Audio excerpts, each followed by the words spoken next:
Did All for One just lose again?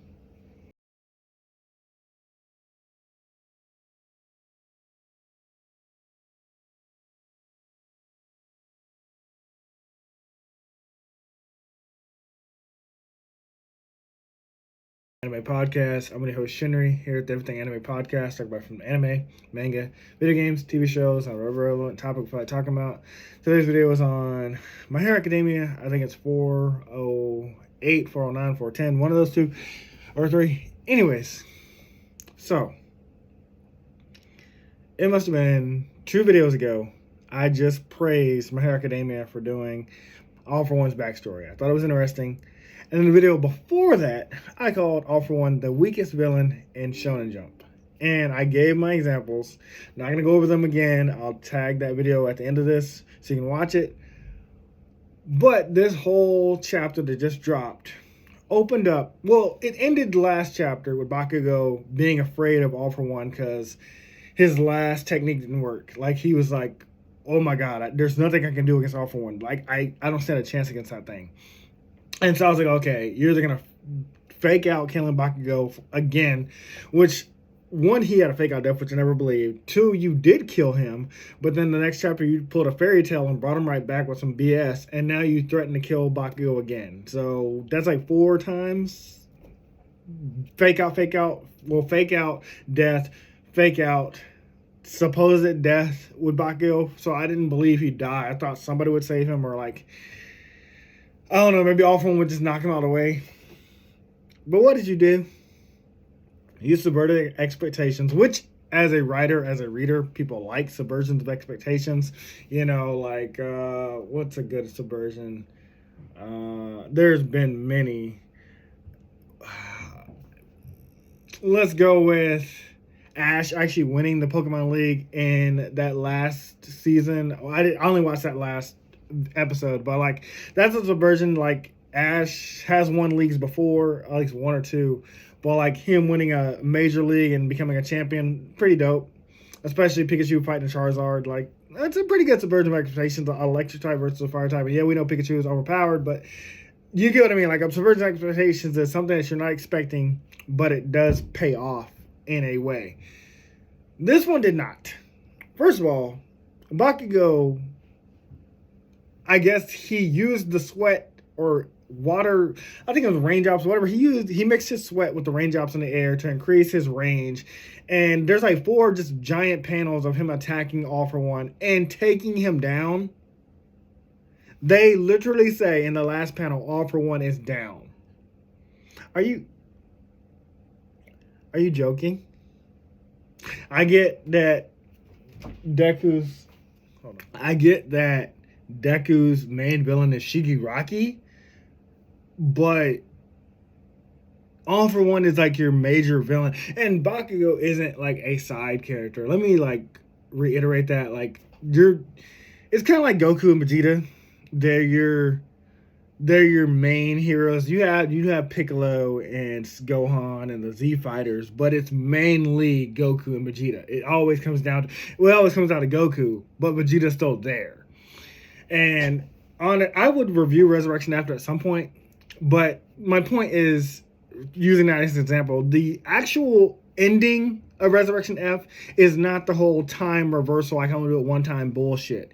It was actually Vegeta killing Frieza, closing pretty much Vegeta's whole chapter, but they did the Goku thing because it's Goku's show.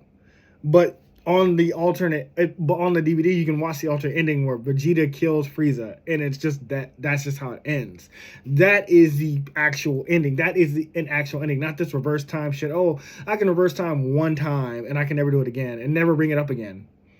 That's why. Because Goku still killed Frieza anyway. It's not like Goku spared Frieza, and Frieza eventually joined the Tournament of Power. No, Frieza died again. So just let Vegeta kill him.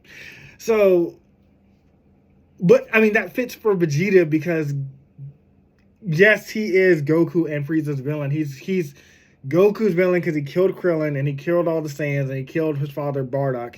But he's also Vegeta's villain because the Prince of Saiyans like directly served under Frieza, and he got killed by Frieza, and he had to put all his hopes in Goku, and Goku became a Super Saiyan. Vegeta going Super Saiyan Blue as well in front of Golden Frieza, or I think at that point he was just regular Frieza. Him going Super Saiyan Blue in front of Frieza and shocking the fuck out of Frieza is Vegeta's like moment, and you took that away for a time reversal shit. So I'm not saying Bakugo isn't a character that can take out a major villain, but All For One, this villain that you've been hyping up is, oh my god, he's so dangerous. He has so many quirks. And again, he got his ass whooped off screen. Well, we get to see it in the flashback how All Might punched his face off. It's like one panel, but like, you know that's what they're referring to, like him punching his face off. The second one, he loses the fight with all the Nomu against the All For One. I mean against the All Might that lost all his like one for all powers. He's like had like a final spark left. He beat Iron Might, which again I said made sense. This isn't Tiger and Bunny where like support heroes are the ones that save the day. All For One literally, I mean All Might just pulled out a Iron Man suit out of nowhere and thought he was going to win the fight. So I didn't expect him to win that. But then you saved Iron Might instead of killing him, which I did call a subversion of expectations. That was there we go. That was a subversion of expectations. The hero normally the hero idol normally dies to the villain, which gives the other heroes like, oh, our guy died, so he's a martyr now. So we're gonna get stronger and level up. That didn't happen. You had Deku and Bakugo save him together. But again, All For One being this major villain to be taken out by Bakugo at his weakest. This isn't even Bakugo at his strongest. At his weakest.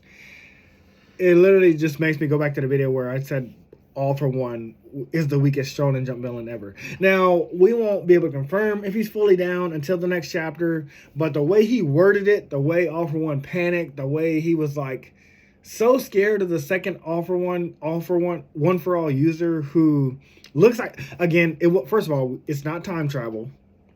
Bakugo didn't travel back to the past. It's some relation to Bakugo for sure, but we don't know what relationship. And we also know that it had to be over 100 years ago because All For One is over 100 years old. So, yeah, no time travel was involved. The little girl with the horns, yeah, she's not involved with this. Eerie, or I think whatever her name was. Second theory, All For One is not Deku's father because Deku had no reaction to All For One becoming younger.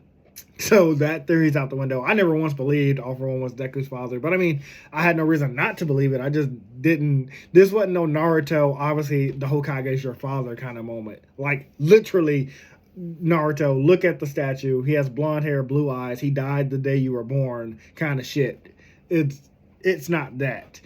It was just like, oh, guys, we never seen All For One's face, so it has to be Deku's father, because Deku's father was a fire user that we never heard about. It's just on a forum page that the author said, like, oh, yeah, Deku's father was a fire user. It's like, Deku's father is Ash Ketchum's dad.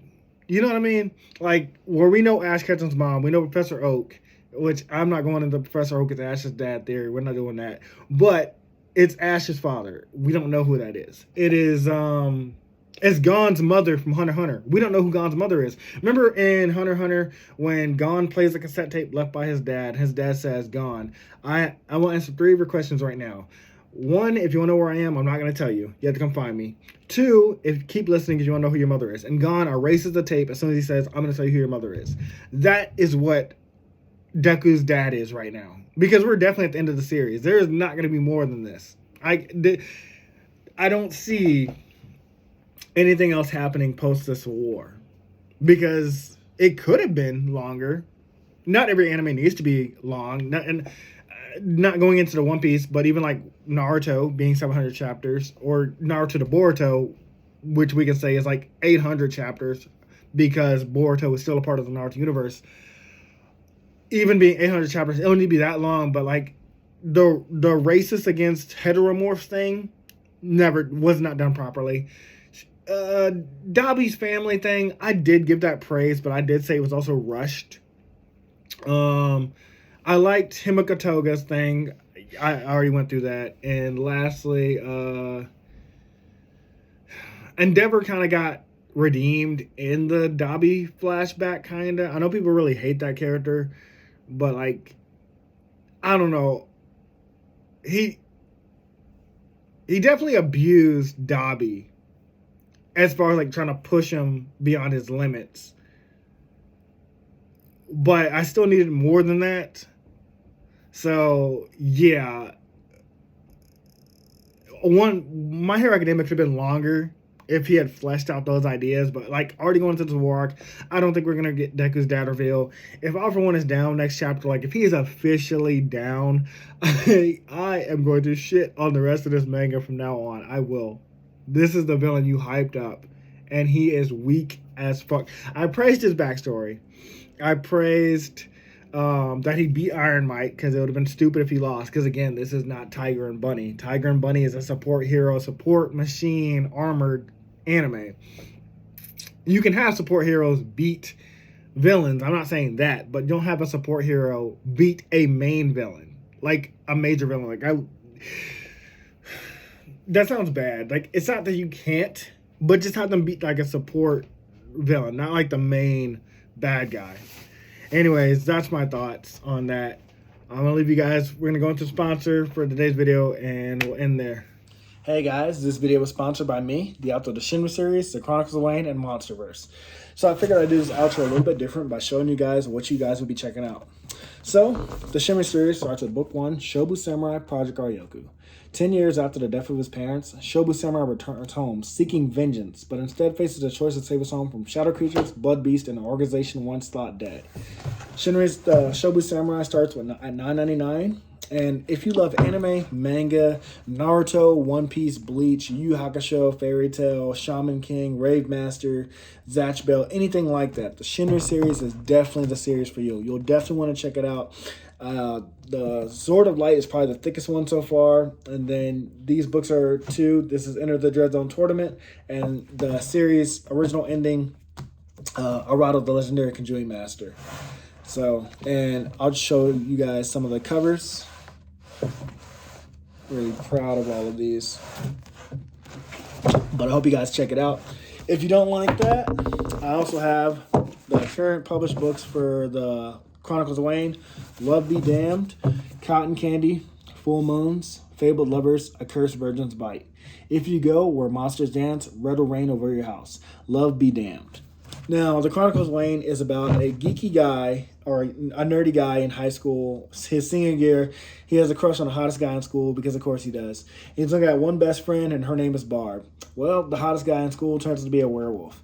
And to make the story more interesting, he bites Wayne and turns Wayne into the first ever wolfman in the last 10 years. And because of that, it was also a sacred law that wolfmen should never be created.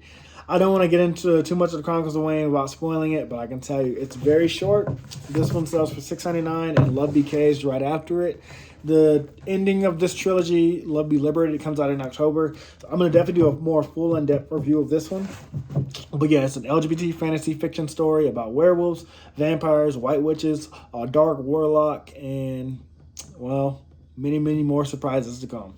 So if you guys like to read, I definitely recommend. These are all the books so far in the Shinry series, except for Shinry's Beginning.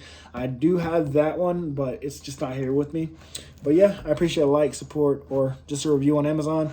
Either way, thank you guys for watching. I hope you guys have a great day.